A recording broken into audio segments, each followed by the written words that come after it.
मकर संक्रांति का जो दिवस है वो कोई साधारण नहीं। आप लोग दान करते हो मकर संक्रांति पे? कितनी चीजें दान करते हो? और सुहागन माताओं को देते हो ना? क्या देते हो? कितने देते हो? 13 14 कितने हैं? 14।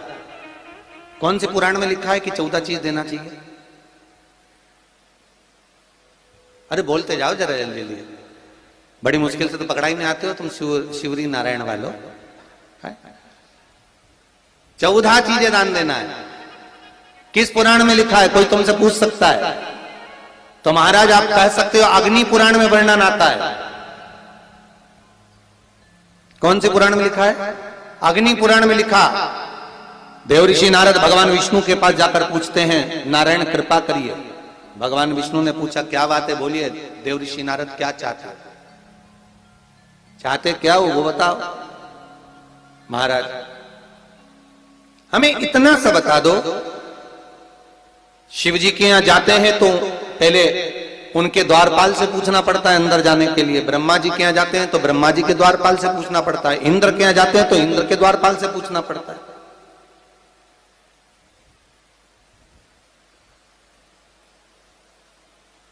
हम जितनी भी जगह जाते हैं तो कोई ना कोई द्वारपाल से हमें पूछना पड़ता है अंदर जाने के। भगवान देवऋषि नारद कह रहे हैं नारायण से कुछ ऐसी कृपा कर दो कि हमें किसी से आज्ञा लेना ही नहीं पड़े। भगवान विष्णु तो उनकी बात को बस थोड़ा सा सुने और अंदर चले गए। नारद जी को लगा हमारा तो कोई जवाब ही नहीं दिया। नारद जी वहीं पर टिक गए, खड़े रहे, नाम जाप करते। विष्णु वापिस आए और देवऋषि नारद से कहा एक काम करो, जब सूर्य मकर में प्रवेश करते हुए उत्तरायण की ओर जावे, उस घड़ी उस पल में देवऋषि नारद तुम 14 बार भगवान के नाम का, शिव नाम का दान दे दीजिए। भगवान नारायण के नाम का, राम नाम का, कृष्ण नाम का दान दे दीजिए। अब देखो यहां पर यह नहीं लिखा कि प्लास्टिक का डब्बा दो। समझ लेना जी हो अच्छे से कि लोगों ने दान को कितना भ्रष्ट कर दिया वो बताया जा रहा है। अग्नि पुराण में यह नहीं लिखा कि तुम प्लास्टिक की चाय की चन्नी दो 14, बाल्टी दो 14, या प्लास्टिक का डब्बा दो 14 है। यहां पर यह नहीं लिखा है कुछ भी हो। यहां क्या लिखा अग्नि पुराण में कि मकर संक्रांति के दिन जब सूर्य उत्तरायण भाव में प्रवेश करे, मकर में जावे, उस समय पर देवऋषि नारद तुम्हारे मुख से अगर 14 बार भगवान के नाम का दान 14 जीवों को दे आओगे तो किसी भी देवता के पास जाओगे, तुम्हें परमिशन की जरूरत नहीं पड़ेगी, तुम डायरेक्ट प्रवेश कर जाओगे। डायरेक्ट। अब तुमको अगर बैकुंठ में डायरेक्ट प्रवेश करना हो तो बिना पूछे, तो उसके लिए कहा ही मकर संक्रांति पे दान दो। तो किस चीज का दान देना है हमारा? प्लास्टिक का डब्बा नहीं, बाल्टी नहीं, चन्नी नहीं।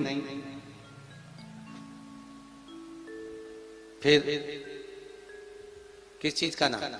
तो कहा अगर देवर्षि नारद आप दान दे रहे हो तो 14 नाम का दान दीजिए। 14 जीवों को नाम का दान दे दो, भगवान के नाम का भजन करो।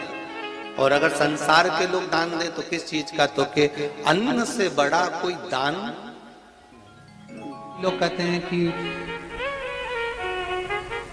सूर्य की उत्तरायण का क्रम है, ये क्रम है, ये पूजन का क्रम है, तिल्ली के लड्डू का क्रम है, लड्डू बना लो तिल्ली का, इसका क्रम है। पर अगर स्कंद पुराण उठाओ तो स्कंद पुराण में अगर मकर संक्रांति के क्रम को यदि पढ़ोगे तो मालूम पड़ेगा कि पूरे वर्ष में एक दिन ऐसा था जिस दिन भगवान शिव और नारायण ये दोनों, इसलिए आज भी हिंदू धर्म में गुड़ के लड्डू तिल्ली के साथ मिलाते हैं। क्यों? उसका कारण कि शंकर और नारायण ये दोनों एक ही दिन, एक ही पल गंगा का स्नान करने के लिए जाते। एक ही भगवान शिव। देखिए कितना कितना हमारे हिंदू धर्म में एक एक तिथि का, एक एक बार का एक एक महत्व है, उसको समझिए।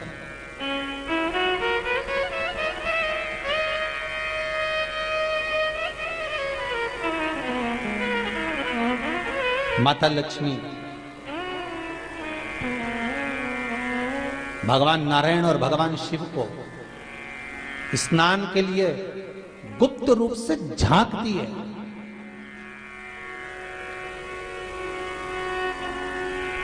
तो भगवान विष्णु ने तिरछी दृष्टि में माता लक्ष्मी को देखा, तिरछी दृष्टि।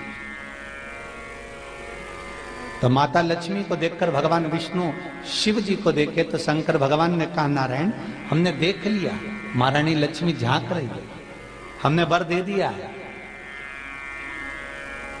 कि लक्ष्मी का एक नाम गुप्त लक्ष्मी रहेगा, ये छुपी रहेगी।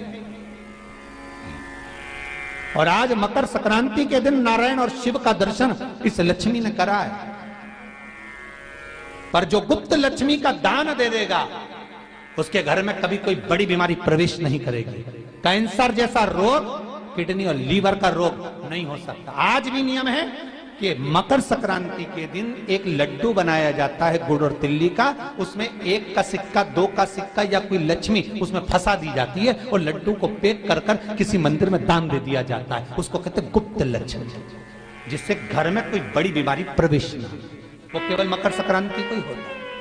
आपको अगर ऐसा महसूस होता है कि किसी ने आपकी दुकान पर बंधन कर दिया, आपका व्यापार बांध दिया, 4 दिन दुकान अच्छी चल रही है और 4 दिन बंद हो रही है, तो महाराज सूर्य का उत्तरायण जो प्रवेश है मकर के अंतर्गत, वो दोपहर में लगभग 2:30 बजे के करीब में आए, 2:30 से 3 के करीब में आया।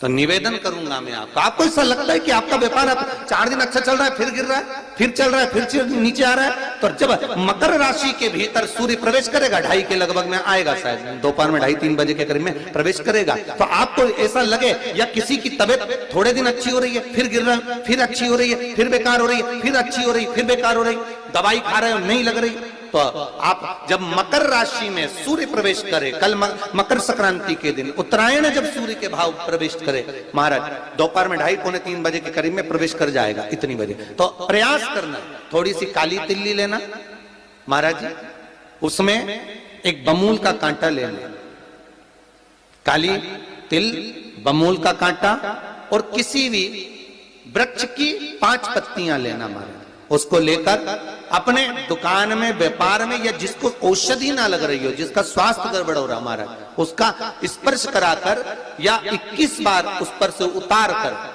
और उतारना क्या नाम लेकर है? अवधूतेश्वर महादेव। कौन सा महादेव है? जम के बोलो जरा, अवधूतेश्वर महादेव। शिव जी का एक अवतार हुआ था, अवधूत रूप शंकर का। शंकर भगवान के उस क्रोध को, भगवान शिव के उस क्रोध को ब्रह्मा जी ने घोड़े का रूप दे दिया था और घोड़े को समुद्र में डाल दिया था। उस घोड़े से जलंधर हुआ था, फिर जलंधर का विवाह वृंदा से हुआ था। अर्थात शास्त्र कहता है कि अवधूतेश्वर महादेव का जो रूप है वो रोग का निवारण करने के लिए, व्यापार की वृद्धि को आगे बढ़ाने के लिए। आप लोगों ने कहीं कहीं देखा होगा, किसी किसी के ऑफिस में देखा होगा कि वास्तु शास्त्री कहते हैं कि दौड़ते हुए घोड़े का फोटो लगाओ। सुना है कि नहीं सुना? अरे बोलो तो, सुना है कि नहीं सुना? किसी वास्तु वाले के पास जाओगे ना तो वो कहेगा तुम्हारा ऑफिस अच्छा नहीं चल रहा ना, तो दौड़ते हुए घोड़े का फोटो लगाओ।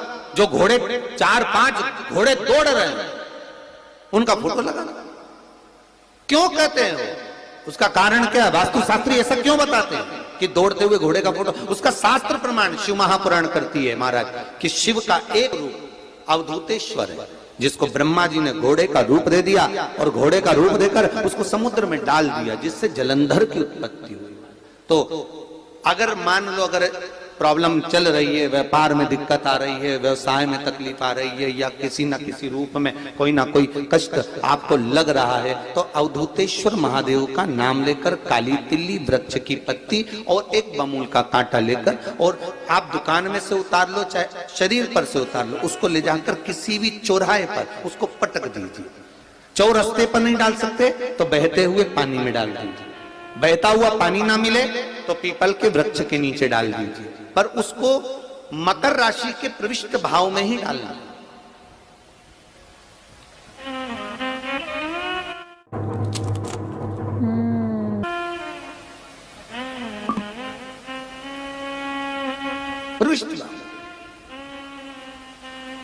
हमारे हिंदू धर्म में जितने भी त्योहार आते हैं ना, ये त्योहार कोई साधारण नहीं होते। हमारे हिंदू धर्म में जितने भी त्योहार हैं, ये कुछ ना कुछ हमें सुख का भान कराते। एक भी त्योहार ऐसा नहीं है हिंदू धर्म का जो कि खाली जाए। बस हम उससे दूर रहते हैं, हमें आता नहीं है। बस एक साधारण भाव में हमने त्योहार मना लिया, पर उसका महत्व हम समझते, उसको जाने कि उसकी महत्वता क्या।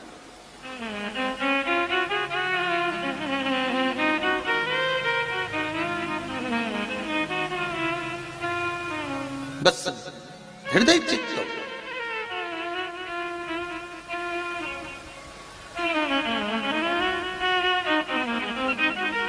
कोई किसी व्यक्ति ने मालूम पड़े कोई भूमि पर कब्जा कर लिया और नहीं छोड़ रहे, तो उसके लिए भी कल का दिन बड़ा महत्वपूर्ण है महाराज। उसके लिए भी कल का दिवस बड़ा महत्वपूर्ण है महाराज। मान लो अगर कोई कब्जा कर लिया हो और वो प्लाट या कोई दुकान, कोई व्यापार की स्थान नहीं छोड़ रहा, तो उसके लिए भी कल का दिन शास्त्र कहता है महाराज जी, शमी पत्र की 5 पत्तियां। कितनी पत्तियां लेना है? 5। शमी पत्र की 5 पत्ती, बेल पत्र की 11 पत्ती। मकर राशि में प्रवेश करते समय सूर्य का स्मरण करते हुए सूर्य पे से 7 बार घुमाकर भगवान शिव का नाम मंत्र लेते हुए, जो शिव महापुराण का मूल मंत्र है, श्री, बोलिए जम के, श्री शिवाय नमस्तुभ्यम। शिव महापुराण के मूल मंत्र का स्मरण कर कर सूर्य पर से घुमाकर शंकर भगवान के शिवलिंग पर जो समर्पित कर देता है और चढ़ी हुई एक बेलपत्र शमी पत्र उस स्थान पर डाल देता है जो कब्जा नहीं छोड़ रहा, महाराज 6 महीने के अंदर वो कब्जा छोड़कर भागता नजर आता। कर्जा अगर थोड़ा भी है और थोड़ी भी मात्रा का अगर कर्जा है, तो उस कर्जे को चुकाने का प्रयास करें। और अगर नहीं चूक रहा तो कल सूर्य जब मकर में उत्तरायण भाव में प्रवेश कर रहा है, तो 1 लोटा पानी कलश महाराज उसमें जल भर लीजिए और जल भरकर उसमें 7 दाने चने की दाल के डाल लीजिए। 7 दाने चने की दाल के डालकर उसमें थोड़ा सा कुंकू रौली थोड़ी सी इसमें डाल लीजिए। 3 शमी पत्र, 1 बेल पत्र उस जल के अंदर डाल लीजिए महाराज, और डालकर सूर्य नारायण भगवान को दर्शन करते समय, जल छोड़ते समय उत्तर की ओर, आपके घर से जब उत्तर का जो भाग हो उस ओर जल का भाग थोड़ा सा छोड़े। आखिरी का बचा हुआ जो जल और बेलपत्र और शमी पत्र है एक साथ जब पूणे, तो जितना अपने मन में भाव हो कि हमारा इतना कर्जा है बाबा, वो चूक जाए, या कोई पैसे नहीं दे रहा है उसका भी स्मरण कर सकते हैं कि हमारा इतना रुपया लेना है, और वो जल शमी पत्र बेलपत्र उसी समय पर नीचे डाल देना, उसका छींटा थोड़ा सा अपने ऊपर लेकर प्रवेश कर महाराज। ज्यादा से ज्यादा 5 महीने 6 महीने कहीं ना कहीं बाबा ऐसी कृपा कर देता है, कोई सहयोग, कोई धन, कोई संपदा, कोई व्यापार ऐसा बना देता है कि पैसा हाथ में आता है और कर्जा चूक जाता है। ये बाबा ही। और एक बात का याद रखना, हमें किसी से लेकर नहीं देना कर्जा, भगवान से ये निवेदन करना है हमको कि बाबा हमको ऐसा व्यापार दे, ऐसा धन हमारा खुद का दे, जिससे हम अपने पैसे से कर्जा चुका। मालूम पड़े कर्ज मुक्ति के लिए कल आप लोग अर्घ अवश्य दें, सूर्य का स्मरण करें, सूर्य देवता का, और अर्घ प्रदान करें। निवेदन एक और है, मान लीजिए और है जिनके शरीर धूजता, अर्थात हाथ पैर में कंपन उत्पन्न होता हो, या हाथ पैर में कहीं कंपन का भाव लगता हो, ऐसा महसूस होता हो कि हाथ पैर धूजते हो, तो कल सूर्य को जब अर्घ दें तो उसमें काली मिर्ची पीस कर डालकर फिर सूर्य को अर्घ मारें। अर्घ देने के बाद में जो जल आप जमीन पर छोड़ेंगे उसका भाग थोड़ा सा अपने शरीर पर लगा लेंगे, जहां जहां पर कंपन उत्पन्न होता, या कोई डॉक्टर आपको बोल रहा है कि बाईपास करवाना पड़ेगा या कोई नस चौक हो गई हो, तो उस स्थान पर भी आप उस जगह पर भी उस जल को अवश्य लगाएं, काली मिर्ची का पिसा हुआ। कल मकर संक्रांति है, भगवान शिव के पूजन का भी दिन है। खूब प्रेम से आप खिचड़ी का दान दो, लड्डू का दान दो, अन्न दान दो, पर दान पुण्य संकीर्तन स्मरण करते रहो। और कम से कम 14 लोगों से हर हर महादेव तो कह लो, नमः शिवाय तो बोल लो, राम राम तो बोल लो, कृष्ण नाम तो बोल लो, जितना बन सके भजन।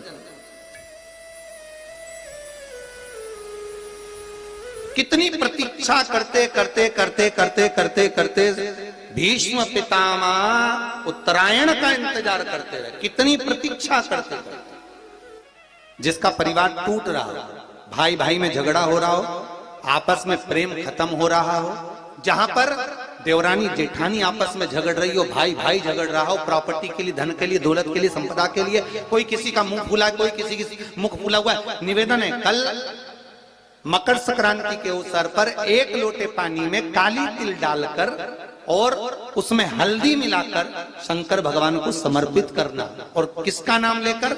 जिनसे विवाद हो रहा है, जिनको आप अपना बनाना चाहते हैं, जिनसे प्रेम बढ़े, आपस में स्नेह बढ़े, घर नहीं टूटे। मेरा तो निवेदन है, सास बहू के लिए चढ़ा दे, बहू सास के लिए चढ़ा दे, प्रेम बना रहा, टूटे नहीं, स्नेह बढ़े।